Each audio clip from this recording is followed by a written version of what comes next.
Hey Carlos, Andy here. So I think we're about 6990-ish down. I'll tell you a little bit about this spreadsheet. As usual, raw, process, an interim layer of processing, and then columns is where the interesting stuff happens. I've actually, so I had a lot of quite intensive um, lots of intensive computations going on here. And so what I did was I just I replaced anyway all the equal signs with dollar signs, triple dollar signs, and it just cuts down on the processing, which the spreadsheet does automatically. I managed to repeatedly crash this computer.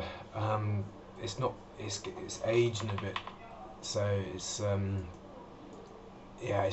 not awesome anymore. It seems that I've accidentally removed some useful processing from within the Excel range of cells. So I'm just gonna really triple thing. I can't find that. I'll explore that afterwards. So anyway, all this is the interesting Excel stuff, and what I've tended to do is I've got a list of aha. So this is where the mistake was. Bear with me for a second. Replace all. Okay, cool.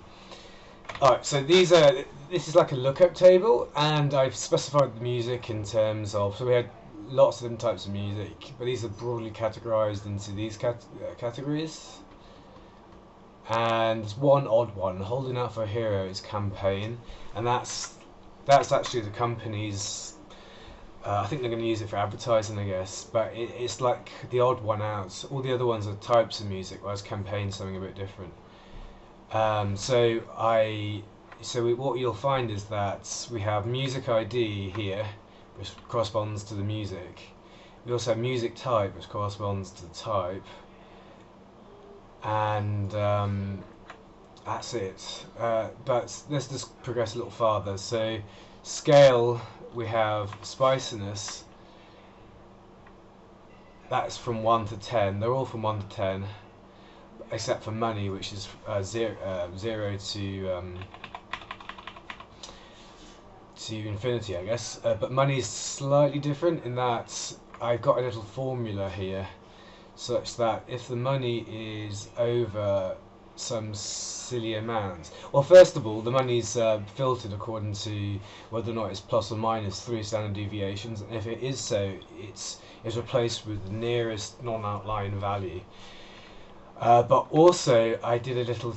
There is indeed a little sneakiness going on, because the average was computed in a slightly different way. Some people forgot to use the decimal places, so I've excluded all values which are greater than £100 from the calculation of average, likewise for standard deviation. I guess it's slightly naughty, but not really. It's okay if you report it. In that fashion, we can exclude silly, like 10,000 rather massive values from the calculation. Blah de blah de blah. You understand all this. I'll just show you some. Maybe I should quickly show you an example of a scary value. So we'll just scroll down here. Ha ha ha! Here we go. Scary. I think all the ones are highlighted. 105. I mean, who would specify meal as 105? These are actually, they have been highlighted according to conditional formatting, such that they're like top 5%, I guess.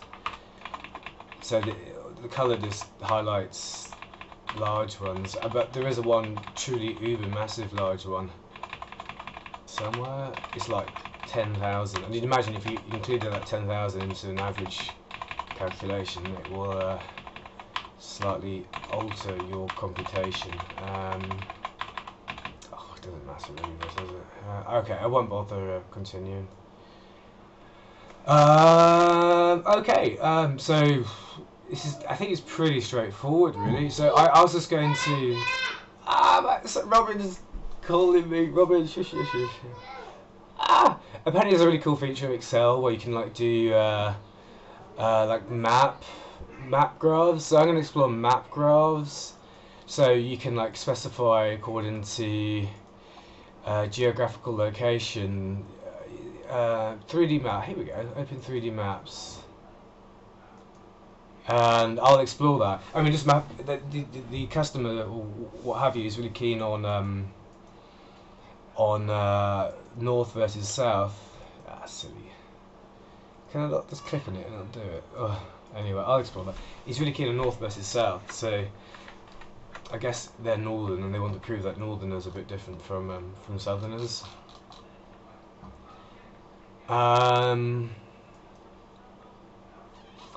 Yeah, so the actual dependent variables that we collected were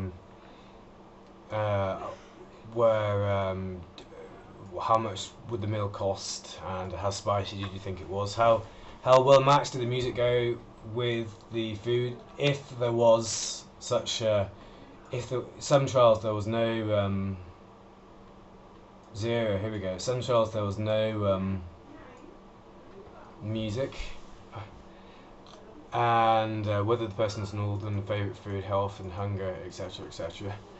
But if we go back to Charles's original documents, it's the sort of questions that they're after specified in there. So Bruce, with your Balti revised, we have this sort of thing: raise expectations of spiciness by whatever %. Anyway, what else? I'll quickly show you the app. I mean, it's always good to know how things work. So, oh, Robin, he's his mother's talking to her parents. It's always a bit of a juggling act. So source. Where would it read? I was going to pause it. So if you go to bin debug, we have double click on this guy. That's where the app appears in your browser and it's really ugly. And it's simply the case of going back to the spreadsheet and copying from JK all the way up to 0, all the way up to column A, and then paste it in here, pressing enter. And it copies the results to the clipboard, and then you simply go to columns and you paste it on the top of here, and what it should, it will have. Well, I'm surprised it's. Why now did it copy so much? It's very computationally intensive, so it just took a while for it to update all the spreadsheet. And the problem is, so each participant did 20 trials. We end up with 20 trials times, was it 700 participants? So we ended up with a huge number of rows coming down. And anyway, my computer doesn't like that.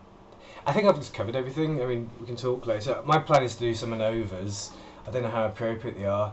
And I mean, indeed, it might just be worth it just to do like non-para tests for these sort of things. See if the client is happy with just that. I mean, if it's such basic questions, do we really need to try and model it with a scarier stats? Hey, I'll talk to you later. I should probably go and help Johanna with Robin. Anyway, cheers.